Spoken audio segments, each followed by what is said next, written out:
Hello hi नमस्कार श्रोते हो आणि प्रेक्षक हो, मी आरजे कोमल तुमच्या सगळ्यांचं स्वागत करते. तुम्ही ऐकत आहात आचार्य 90 FM युअर ओन रेडिओ.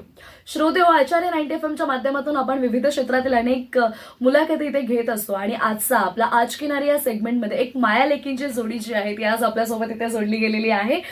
खरं तर स्त्रियांनी ठरवलं तर त्या बऱ्याच गोष्टी करू शकतात याची अनुभूती आज आपल्याला इकडून येणार आहे. आणि जर एक आई जर तिने तिच्या आयुष्यामध्ये पुढे जाण्यासाठी ठाम निर्णय घेऊन ती स्वतःच्या आयुष्यामध्ये काहीतरी खूप छान तिच्या आणि तिच्या कुटुंबाला कलाटणी देणाऱ्या जर गोष्टी करत असेल आणि त्याच आईच्या पावलांवरती तिची लेक सुद्धा चालत असेल तर ते चित्र कसं असेल, तर ते चित्र आज आपल्याला इथे पाहायला आणि अनुभवायला मिळणार आहे. तर आज माझ्यासोबत जोडल्या गेलेल्या आहेत स्वाती बागडे मॅडम. आणि स्वाती मॅडम बद्दल जर सांगायचं झालं तर स्वाती मॅडम या खूप छान हौशी आहेत मी असं म्हणेन. स्त्रियांना बऱ्याच वेळेला लग्नानंतर त्यांचे हॉबीज मागे सुटतात, पण त्या हॉबीजवरती काम करून जेव्हा आपण वेगवेगळ्या स्पर्धांमध्ये पार्टिसिपेट करतो तिकडे स्पर्धक म्हणून जाणं आणि आता स्वतःचा शो लॉन्च करणं, इट्स मला असं वाटतं खूप मोठा टास्क आणि खूप छान जर्नी आहे ही. तर स्वाती मॅडम बद्दल जर सांगायचं झालं तर नुकताच त्यांनी कला सुंदरी हा जो फॅशन शो होता त्यांचा फर्स्ट सीझन तो त्यांनी ऑर्गनाईज केला होता. त्याचबरोबर हा पहिला सीझन नुकताच झाला आणि त्याला ह्यूज रिस्पॉन्स मिळालेला आहे. आता मी वळेन श्रावणीकडे. श्रावणी खूप लहान आहे वयाने, पण तिला अनुभव जे आहे तिचे अनुभव आणि तिच्या पाठीशी असलेली तिची आई यामुळे आज तिने स्वतःचा ब्रँड सुरू केलेला आहे आणि त्याचं नाव आहे सौंदर्याचे शृंगार. हे तिचे इंस्टाग्रामवरती पेज आहे. ती हँडमेड ज्वेलरी त्याच्यामध्ये बनवते आणि तुम्हाला कदाचित व्हिडिओमध्ये जे लोक पाहत आहेत तर त्यांना ते नक्कीच माझ्या समोर इथे असलेली ही ज्वेलरी जी आहे ती दिसत असेल. तर श्रावणी सौंदर्याचे शृंगार याची ओनर आणि फाउंडर आहे आणि श्रावणी आणि स्वाती मॅडम या दोघींसोबतची आजची मुलाखत जी आहे ती छान रंगणार आहे. पुन्हा एकदा तुमच्या दोघींचं खूप खूप स्वागत आहे. तर स्वाती मॅम, अर्थात माया लेकी तुम्ही आज दोघे इथे आलेला आहात कारण एक बेस्ट मुवमेंट आहे. कसं वाटतंय सुरुवातीला, मला काय सांगाल? खूप छान वाटतं आणि मला खूप आवडलं तुला भेटून. येस, धन्यवाद. पुढे वळण्यापूर्वी मी तुमच्याकडे येईन कारण मी तुम्हाला या अगोदर बऱ्याच इव्हेंटमध्ये ॲज अन पार्टिसिपंट्स म्हणून गेलेलं पाहिलेलं आहे. तुम्ही बऱ्याच स्पर्धांमध्ये जाता, सहभाग घेता, वेगवेगळ्या संस्थांशी वेगवेगळ्या महिला ग्रुपशी तुम्ही जोडल्या गेलेल्या आहात. तुम्हाला स्वतःचा इव्हेंट लॉन्च करावा असं का आणि कधी वाटलं? मी पार्टिसिपेट करता करता मला असं वाटलं की माझ्याही काही मैत्रिणी आहेत त्या घरामध्येच असतात आणि त्यांना बाहेर येण्याची त्यांना काहीच संधी मिळत नाही. तर मी हा विचार केला की चला माझ्या ज्या मैत्रिणी आहेत त्यांना कुठेतरी एक दिशा दाखवावी, एक चांगलं वळण त्यांना मिळेल आणि त्यांची जी कुठे हौस लपलेली आहे ती बाहेर यावी असा माझा एक हेतू होता. म्हणून मी स्वतः एक ऑर्गनायझर म्हणून मी कलासुंदरीचा हा शो ठेवला होता. पण तिथे मला भरपूर साथ मिळाली सगळ्यांची आणि शो पण खूप सुंदर झालेला आहे. नक्कीच याची डोळा अनुभवलेला आहे हा शो. खरं तर ॲज अन ऑर्गनायझर म्हणून उभं राहणं खूप मोठा टास्क असतो कारण आपण ज्या वेळेला दुसऱ्या स्पर्धांमध्ये जातो त्यावेळेला आपलं फक्त लक्ष आपल्या स्वतःवर असतं. मी कशी छान दिसेन, मी माझं काम किंवा मी माझं प्रेझेंटेशन कशा पद्धतीने देईन याकडे आपला फोकस असतो. पण ज्या वेळेला स्वतः आपण इव्हेंट ऑर्गनायझर होतो त्यावेळेला कोणत्या कोणत्या जबाबदारी असतात आणि तुम्ही या जबाबदारीशी कसं सांभाळून नेल्या या सगळ्या जबाबदाऱ्या? पहिली गोष्ट म्हणजे सर्वांचे प्रश्नच खूप असायचे की काय करायचं, कसं करायचं, कुठे यायचं, म्हणजे इतके प्रश्न असायचे ना की ते प्रश्न उत्तर देता देताच मला वेळच पुरत नव्हता. आणि ते समोरून विचारायचे की हा शो कसा होणार, आम्हाला खूप भीती वाटते. तर मी त्यांना बोलायचं घाबरू नका, मी आहे तुमच्यासोबत, तुमच्या पाठीशी आहे. तुम्हाला काही प्रश्न वगैरे विचार असेल, काही दडपण असेल तर मला सांगा, मी तुम्हाला ते क्लिअर करेन. आणि आपलं अश्विन दादा पण शोमध्ये आला, ताई तुम्ही पण होता त्या शोला. म्हटलं सगळे आपलेच आहेत, काही काळजी करू नका, जे काही तुम्हाला लागेल तिथे मी त्या हजारी मला हाक मारा, मी ते तुम्हाला प्रोव्हाइड करेन असं मी सांगून मी त्यांना धीर दिला. येस, नक्कीच.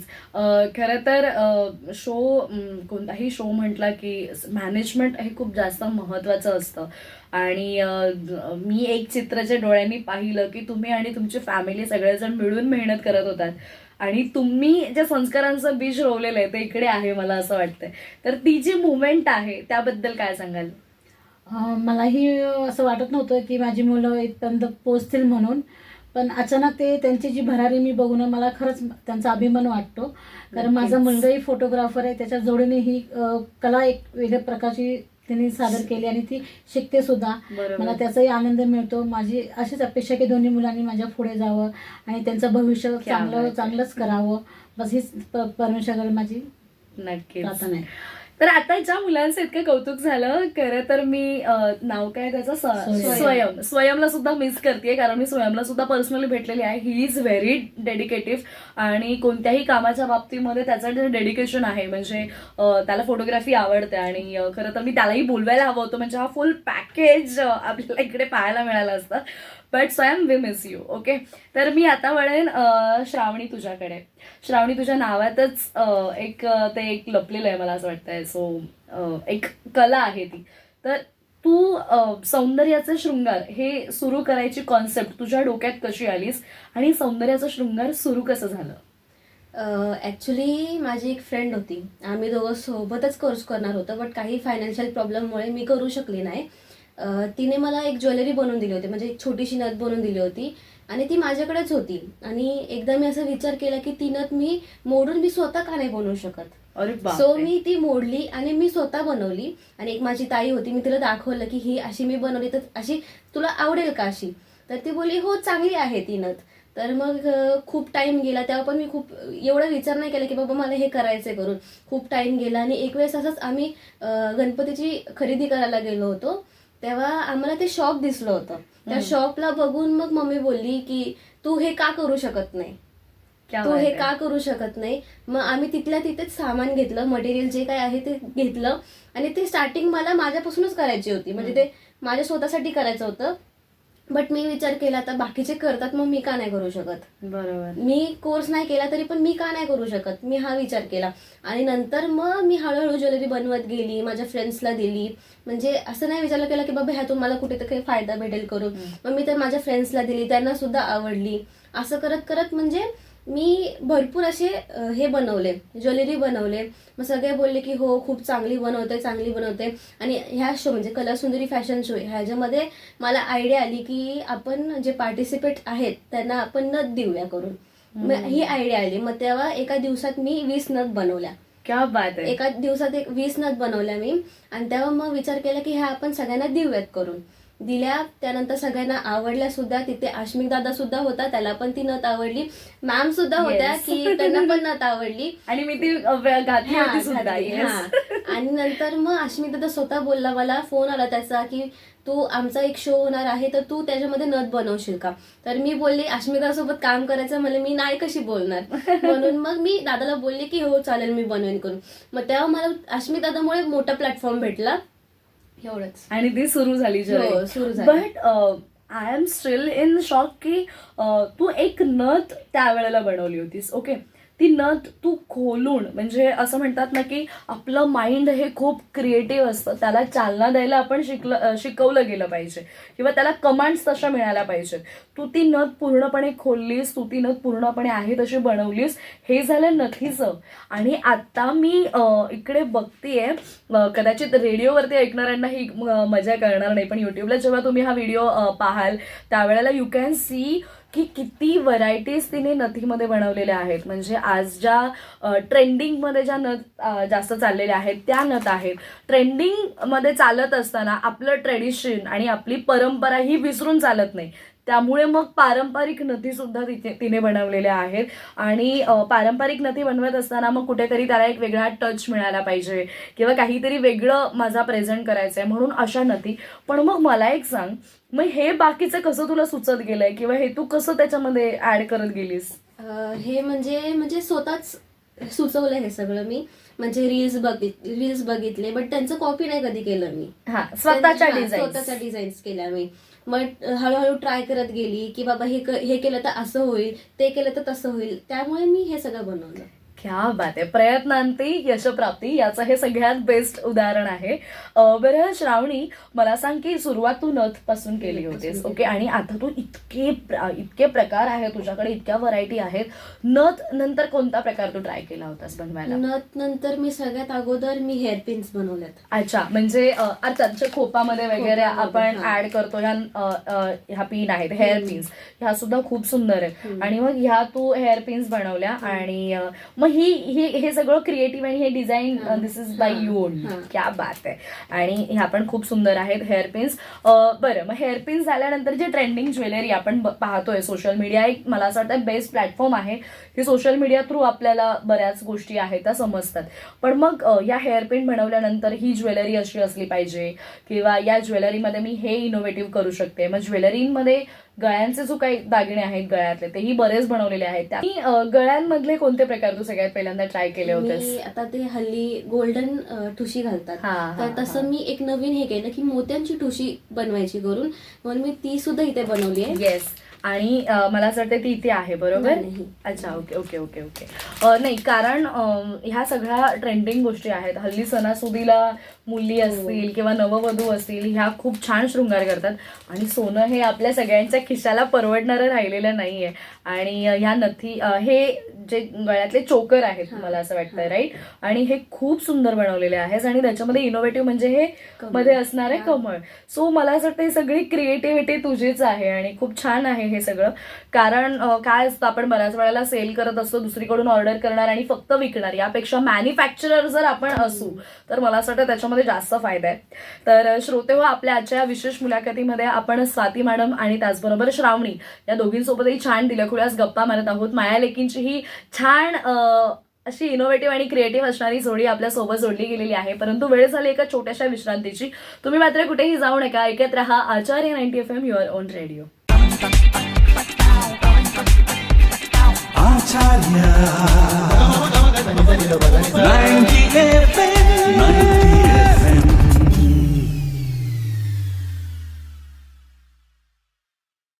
प्रेक्षक हो, पुन्हा एकदा या छोट्याशा विश्रांतीनंतर मी आरजे कोमल तुमच्या सगळ्यांचं स्वागत करते. तुम्ही ऐकत आहात आणि पाहत आहात आचार्य 90 FM युअर ओन रेडिओ. आजच्या आपल्या आज किनारी या विशेष सेगमेंटमध्ये आज आपल्यासोबत जोडली गेलेली आहे एक माया लेकींची जोडी, अर्थात स्वाती मॅडम आणि श्रावणी. ह्या दोघी आपल्यासोबत आज जोडल्या गेलेल्या आहेत. स्वाती मॅडम या स्वतः इव्हेंट ऑर्गनायझर आहेत, महिलांसाठी वेगवेगळे कार्यक्रम नेहमीच आयोजित करत असतात. आणि त्यांची कन्या अर्थात श्रावणी सौंदर्याचे शृंगार याची ती ब्रँड ओनर आहे. आणि सौंदर्याच्या शृंगारमध्ये खरंच शृंगाराला लागणाऱ्या साजेशा असणाऱ्या सगळ्या गोष्टी ज्या आहेत त्या ती इथे बनवत असते. ब्रेकपूर्वी आपण श्रावणीसोबत बऱ्याच गप्पा मारल्या. आता मी पुन्हा एकदा मॅडमकडे येईन. जसं की श्रावणीने सांगितलं की तिची ही जी जर्नी आहे ती सुरू होण्यामध्ये कुठेतरी तुमचा हात होता की तुम्ही तिला इन्स्पायर केलंस की का नाही तू हे सगळं करू शकत. ज्या वेळेला श्रावणीने हे सुरू केलं आणि तिने अशा छान छान क्रिएटिव्ह छोट्या छोट्या गोष्टी बनवल्या, एक आई म्हणून काय तुमच्या प्रतिक्रिया होत्या? जेव्हा तिने पहिली नथ बनवली ना तर मला विश्वासच नाही बसला. तर मी तिला नाही ग तू काहीतरी विकतची आणली नाही मला दाखवतेस असं मला वाटलं. तर मी नंतर बोलले नाही ग मम्मी मी खरंच बनवली. तर मला खूप ते बघून खूप मला आनंद झाला आणि तिला म्हटलं माझ्यासाठी पण एक बनव. माझ्यासाठी पण छान तशी तिने बनवून दिली होती. आणि आता तर सगळेच दागिने तुम्ही आता कधीही सांगू शकता मला श्रावणी मला असं असं हवंय. मी सांगते तिला मला हे पाहिजे ते पाहिजे. काप सांगितलं बनवला तिने बनवलेला. आता आणला नाही गेला कारण तो विकला गेला. अच्छा, क्या बात आहे. पण मग श्रावणी आपली मुलगी कुठेतरी पुढे येऊन अशा प्रकारच्या गोष्टी बनवतीये, करतीये, बिझनेस मध्ये उतरतीये, हे बघून कसं वाटतं तुम्हाला? खूप छान वाटतं कारण बिझनेस हा माझ्या ध्यानी मनी नसतं बिझनेस हा प्रकार. मी तर जॉबच करते नर्सेस होता, त्यामुळे ती बिझनेसमध्ये उतरते खूप मोठी गोष्ट आहे. आणि मला तिचा तो हा कन्सेप्ट तुम्हाला खूप आवडला कारण तिने बिझनेसमध्ये जावं अशी माझी खूप इच्छा आहे. कोर्स नक्कीच. आणि तिने सुरुवातही केलेली आहे आणि सुरुवात खूप धमाकेदार झाली. फुल सपोर्ट आहे तिला. क्या बात आहे. अजून काय हवंय एखाद्या मुलीला? बरं श्रावणी, तुला स्पेसिफिकली इतके सगळे दागिने आहेत, तुला यातला स्पेशली कोणता दागिना तू बनवलेला जो आहे तो तू त्याची एखादी स्टोरी असेल किंवा तो बनवताना बिघडला पण नंतर तू बनवलास तर खूप छान झाला, अशी काही स्टोरी आहे कोणत्या दागिन्यांची? नाही, अशी काही स्टोरी नाही की मी बनवला आणि तो बिघडला. म्हणजे बिघडत तर नाही, मी ट्राय करत असते, बिघडत तर नाही. बट जे काही दागिने आहेत ते सगळेच आवडतात मला. बट स्पेशली मी जे मंगळसूत्र बनवतात ते मी स्वतः तर घालू शकत नाही कारण माझं लग्न झालेलं नाहीये. कारण मी जे मंगळसूत्र बनवते त्याचे वेगवेगळे युनिक डिझाईन्स जे बनवते मी ते मला फार आवडतात. आणि स्टार्टिंगला जेव्हा मी मंगळसूत्र बनवलं होतं तेव्हा मला असं वाटत होतं की मी ट्राय करू का असं झालं होतं. नाही, पण ऍक्च्युली खरंच जेन्युनली जे कोणी सध्या नववधू आहेत किंवा त्यांना लग्नानंतर नवीन नवीन छान छान जर मंगळसूत्र ट्राय करायचे तर डेफिनेटली गो फॉर इट. सौंदर्याचा शृंगार या इंस्टाग्राम पेजवरती तिने बनवलेले आय गेस याचे फोटोज व्हिडिओ सुद्धा असतील तर ते नक्की बघा. कारण आपल्याला ट्रेंडिंग मध्ये आपल्याला काहीतरी आपलं कल्चरल जर फॉलो करायचं असेल तर दिस इज द बेस्ट. आणि तिने खूप छान मंगळसूत्र बनवले. खरंच माझाही मोह आवरत नाहीये हे सगळं, असं वाटतं पटकन घालून बघावं. आणि म्हणजे त्याच्यामध्ये सुद्धा व्हरायटी आहेत. आणि सध्या जो नववधूसाठी एक ट्रेंडिंग जो ज्वेलरीचा सेट चालू आहे, मला असं वाटतं त्याच्यामध्ये चोकर्स तू बनवलेले आहेत गोल्डन मधले. तर ते कसे आहेत, व्हरायटी कशी आहे त्याची, आणि काय सांगशील त्याच्याबद्दल? त्याच्यामध्ये भरपूर व्हरायटी आहेत. कोल्हापुरी साज भेटेल, सगळं भेटेल, चंद्रकोर हार भेटेल, भरपूर ऑप्शन आहेत. तुम्ही नक्की बघा माझे पेज. शुअर. आणि सगळ्यात जास्त आवडलेली गोष्ट म्हणजे वादक मंडळी असतात ना, ते मोस्टली रुद्राक्षसाठी जास्त प्रिफर करतात. आणि मी आल्यानंतर पाहिलं, मला असं वाटलं की ठीक आहे रुद्राक्षाच्या बुगडी असतील, पण नंतर पाहिलं तर हा रुद्राक्षाचा पूर्ण सेट तिने बनवलेला आहे. आणि मला असं वाटतं हे अजूनही फार कुठे मी बघितलेलं नाहीये याविषयी. तर रुद्राक्षाचे कानातले आहेत, रुद्राक्षाचे बुगडी आहे रुद्राक्षाची, आणि रुद्राक्षाची स्पेशली नथ सुद्धा आहे. तर मला असं वाटतं हे इतके छान क्रिएटिव्ह डिझाईन्स तिने बनवलेले आहेत. आणि डेफिनेटली जर कोणी वादक मंडळी पण असतील तर हे त्यांच्यासाठी सुद्धा बेस्ट आहे. आणि मला असं वाटतं तिचे रेट्स जे आहेत तेही फार रिझनेबल आहेत, आपल्या खिशाला, सर्वसामान्यांच्या खिशाला परवडणारे आहेत. त्यामुळे डेफिनेटली सगळ्यांनी हे ट्राय करायला हवं. बरं, आता आपण ब्रँडविषयी बोललो, तुझ्या प्रोडक्टविषयी बोललो, बिझनेस, आता अर्थात तुला हे सगळं करण्यासाठी तुझे इन्व्हेस्टमेंटही बरीच होत असेल, तुझा वेळ जातोय, तुझी फिजिकल फिटनेस आहे तोही तुझा याच्यामध्ये मॅटर करतो. तर आता सेल कसा सुरू आहे, किंवा तू कशा पद्धतीने या सगळ्या गोष्टी सेल करतेस? आधी मी माझ्या फ्रेंड्सला दिलं होतं. माझ्या फ्रेंड्सने भरपूर सारे कस्टमर आणले, त्यांच्यात एकातून मी स्टार्ट केलं होतं मी आधी. तर असे हळूहळू मला कस्टमर येत गेले, आणि मग ते हळूहळू त्यांना आवडायला लागली माझी ज्वेलरी, आणि मग ते चालूच आहे आता सेल. आणि बाय द वे आता कसा रिस्पॉन्स मिळतोय तुला त्याच्यामध्ये? खूप छान भेटतोय, कारण की मी असं एक्सपेक्ट पण केलं नव्हतं की मला एवढा चांगला रिस्पॉन्स भेटेल. खूप छान भेटतोय. म्हणजे आता एक दिवस आड मला अशी ऑर्डर भेटतात सुद्धा. क्या बात आहे. सो टचवूड तुला अशा छान छान ऑर्डर्स मिळत राहो. आणि कस्टमाइज जरी कोणाला करायचे असतील दागिने तरी आपण श्रावणीला नक्की कॉन्टॅक्ट केला पाहिजे. डेफिनेटली मीही माझी ज्वेलरी फॉर शुअर मी तुझ्याकडेच येणार आहे, कारण मला प्रचंड आवडलेलं आहे हे सगळं. आणि परत तुमच्याकडे येईन स्वाती मॅम, कारण मला असं वाटतंय दोन गोष्टी छान जुळून आल्यात. एकतर तुम्ही सुद्धा पहिलं पाऊल टाकलं ॲज अन इव्हेंट ऑर्गनायझर म्हणून, आणि तुमच्या लेकीने सुद्धा पहिलं पाऊल टाकलं as a business girl, business entrepreneur आणि असं म्हणून. आणि खरं तर हे वर्ष तुमच्या दोघींसाठी तितकंच लकी आहे असं मी म्हणेन. तर आता पुढे इथून पुढची तुमची जर्नी कशी असणार आहे? ज्या महिला किंवा जी टीम तुम्हाला इथे यावेळेला येऊन त्यांची साथ तुम्हाला लाभलेली आहे त्यांच्याविषयी काय सांगाल? आणि पुढे स्वाती बागडे मॅडमचं नवीन ध्येय काय आहे आता? मला कलासुंदरीमधून मला छान मैत्रिणी भेटल्या, आणि त्यांच्या थ्रूने मला आता एक नवीन कन्सेप्ट भेटले की मी आता पुन्हा त्यांची इच्छा आहे की अजून मी एक शो ठेवावा. वाव. आणि तो अजून एक कलासुंदरी म्हणून एक शो आता मी मार्चमध्ये ठेवणार आहे. क्या बात. आणि त्यामध्ये भरपूर वेगवेगळे थीम ठेवणार आहे. म्हणजे ते आता मी सांगत नाहीये, लगेच वेट थीम मी नंतर सांगेन. आणि बऱ्याच जणींचा उत्साह त्यामध्ये दिसेलच तुम्हाला. आणि असं चाललंय की महिलांसाठी खूप काही करावं, फक्त की महिलांची मला साथ हवी. मिळते साथ, पण तरी पण अजूनही मला चांगला स्कोप मिळाला तर महिलांसाठी खरंच मी नक्की काहीतरी करेन. शुअर. मी पुढे जाणे आणि माझ्याबरोबर त्यांनाही पुढे घेऊन जाणार आहे, असं एक माझं ध्येय आहे. आणि ना फार कमी महिला मला असं वाटतंय हे डोक्यात ठेवून चालतात की फक्त आपण पुढे नाही जायचं, आपल्यासोबत असणाऱ्यांना सगळ्यांना पुढे घेऊन जायचं. आणि जो हा तुम्ही विचार जो मनात ठेवलेला आहे डेफिनेटली, आणि तुमचे प्रयत्नही त्या दृष्टीने सुरू आहेत. कारण मी मागच्याच वेळेला पाहिलं की एक इव्हेंट संपतोय तोपर्यंत पुढची तयारी होती ती कुठेतरी त्यांची आणि त्यांच्या मैत्रिणींची सुरू होती. तर कलासुंदरीसाठी खूप खूप शुभेच्छा आहेत तुम्हाला. आणि जे काही हर्डल्स येतील, डिफिकल्टीज येतील, त्याही तुम्ही पार करत पुढे जाल, त्यात काही प्रश्न नाही. श्रावणी, हे झालं आईचं. तुला आईचा यामध्ये कसा सपोर्ट मिळतोय या सगळ्या गोष्टींमध्ये? आणि आईसोबत तुझे काही पुढचे प्लॅनिंग्स आहेत? माझे असे काही अजून तरी काय प्लॅन नाही आहे, पण सपोर्ट म्हणायला गेलं तर भरपूर सपोर्ट आहे मम्मीचा. ती म्हणजे स्वतः, म्हणजे तिला येत नाही बनवायला, बट ती मला हे फायनान्शियल सपोर्ट भरपूर आहे तिचा. बरोबर. हां, जे काय मटेरियल लागणार आहे, जे काय घ्यायचं आहे तुला ते तू बिंदास घे, जेव्हा पाहिजे तेव्हा घे असं. क्या बात आहे. आणि आता अजून काही ज्वेलरी येणार आहे सौंदर्याचा शृंगार हो, पेज नक्कीच, मध्ये? नक्कीच. अजून काय, कोणत्या ज्वेलरी ऍड करणार आहेस आणि किंवा काय अजून सांगशील? ते आता रिव्हील नाही करणार ते, कारण की ते सिक्रेट आहे. लॉन्च स्वतःचं करणार launch. होता हो. मी. क्या बात आहे. सो तुला खूप शुभेच्छा आहेत त्यासाठी. आणि मला असं वाटतंय जे तू केवळ एका नथीपासून सुरू झालेला तुझा प्रवास हा आतापर्यंत बऱ्याच ऑर्नामेंट्स पर्यंत पोहोचलेला आहे. आणि घराघरात तू जावंस खरं तर तू 12वी करत, म्हणजे तुझं बाहेरून तू कॉलेज करतेयस आणि ते करत ह्या सगळ्या गोष्टी करतेस. तुला कुठे असं फील नाही होते का तू कॉलेज लाईफ मिस करतेयस किंवा या सगळ्या गोष्टी? हा, वाटतं कधी कधी की मी कॉलेज लाईफ मिस करते वगैरे. माझे भरपूर असे फ्रेंड्स बोलतात की तू कॉलेज का सोडलंस. बट कुठेतरी मला वाटतं की ह्या सगळ्याकडे पण लक्ष द्यायला हवं. व्हेरी म्हणून. गुड. बट तिने कॉलेज सोडलेलं आहे, अभ्यास सोडलेला नाहीये. ती नाहीये. बाहेरून कॉलेज करतेय, कॉलेज तिचं करते. परीक्षा देतेय. तुला त्यासाठीही शुभेच्छा आहेत. आणि डेफिनेटली तू हा जो ब्रँड आहे तू एका वेगळ्या लेवलला घेऊन जाशील अशी मला 100% खात्री आहे. आणि तुला त्यासाठी खरंच खूप शुभेच्छा. आणि स्वाती मॅडम असतील, श्रावणी असेल, या दोघींनाही आपण शुभेच्छा देऊयात. आणि मी श्रावणीच्या वतीने सगळ्यांना अपील करेन की जर तुम्ही इंस्टाग्रामवरती असाल आणि जर तुम्हाला इतके सुंदर दागिने हवे असतील तर डेफिनेटली सौंदर्याचे शृंगार या पेजला व्हिजिट करा. आणि जे तिने दागिने बनवलेले आहेत ते जर आवडले तर ते नक्की तिच्याकडून खरेदी करा.